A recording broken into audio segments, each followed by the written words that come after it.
Hi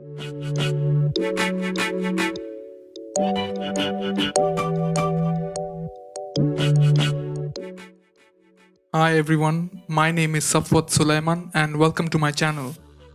If you have not done so already, please subscribe to my channel and hit the bell icon.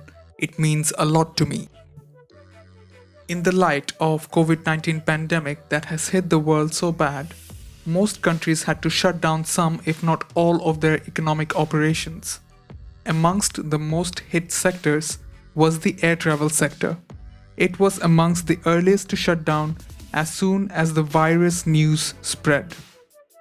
Late January, travel from Asia to other parts of the world was off, and before we knew it, the Asian nations stopped accepting travelers from other parts of the world.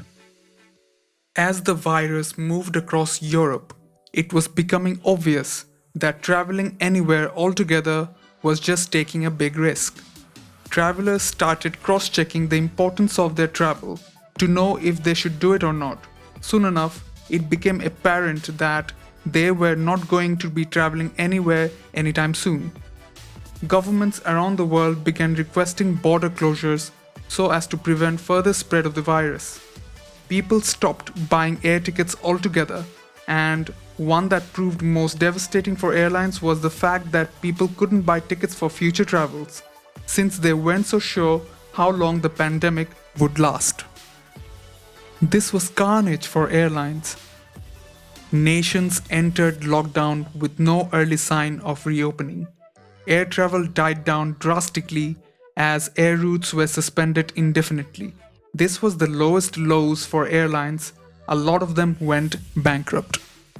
We have compiled a list of airlines that have gone bankrupt, into administration, or Chapter 11 protection so far. Flybe. The UK regional airline was quick to enter into administration as early as 5th of March. Yes, Flybe was actually having serious financial issues and was just a time bomb waiting to explode. It was the devastating effects of the virus that detonated that bomb. Flybe was in charge of over 40% of domestic flights in the UK, and despite efforts to save it, it still entered into administration. Trans-States Airlines. Trans-States Airlines is one of the most popular airlines regionally in the United States. The Missouri-based airline flew routes under the United Express brand. Again, Trans-States Airlines were making plans to close down towards the end of the year 2020. Its plans were to consolidate operations to another regional airline, ExpressJet Airlines. The huge effect of the pandemic landed major blows on the airline, and it had to shut down earlier than planned. As of 31st of March, they declared bankruptcy. Trans-States Airlines had a flight of Embraer ERJ-145 regional jets. Compass Airlines. Compass Airlines is an airline that is actually owned by Trans-States Holdings.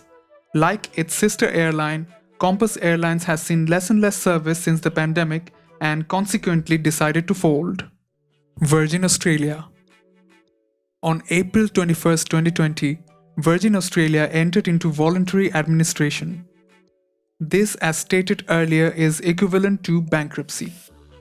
The airline, which is Brisbane-based, suspended a lot of its operations while also letting go of most of its employees within few months after the pandemic hit. Virgin Australia agreed that they would try their best to resume operations when they start restructuring, but this won't be an easy feat at all. Note that they had a request for aid from the government rejected. Avianca. Avianca Airlines is literally one of the largest Latin American airlines. It wasn't long into the pandemic-infected period that the oldest airline in Latin America filed for Chapter 11 bankruptcy. The cold hands of the pandemic had laid on them, and they had to lay off a lot of their employees. The company had announced a massive drop in income, spanning over 81% since the pandemic. This was around March. Avianca hopes to resume operations when the pandemic phase has seemingly blown away, but as of now, it's bankrupt. South African Airways. South African Airways have been hit by the troubling effect of the pandemic, decided to shut down on the 1st of May. The airline had to let go a lot of its employees. Although the airline has released an official statement claiming that a lot of its let off staff would be given priority employment as soon as the airline gets back on its feet. The airline plans to restructure with a mix of government and private ownership. Air Mauritius. Air Mauritius declared bankruptcy in early May after it failed to meet its financial obligations. This, of course, as a result of the pandemic.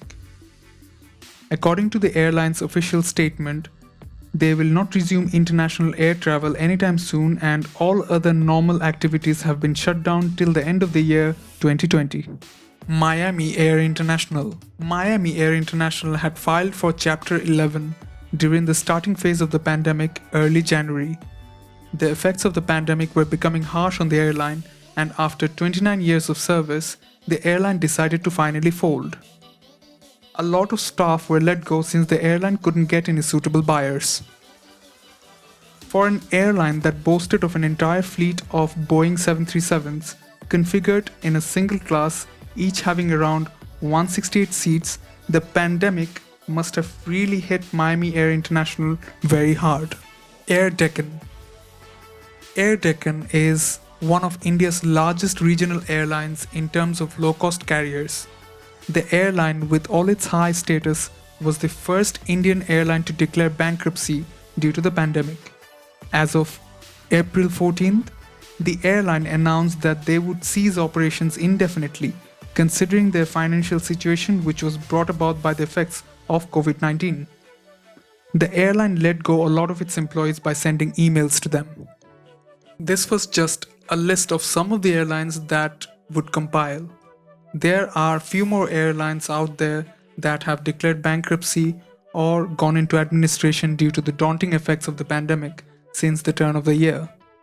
Thank you for watching.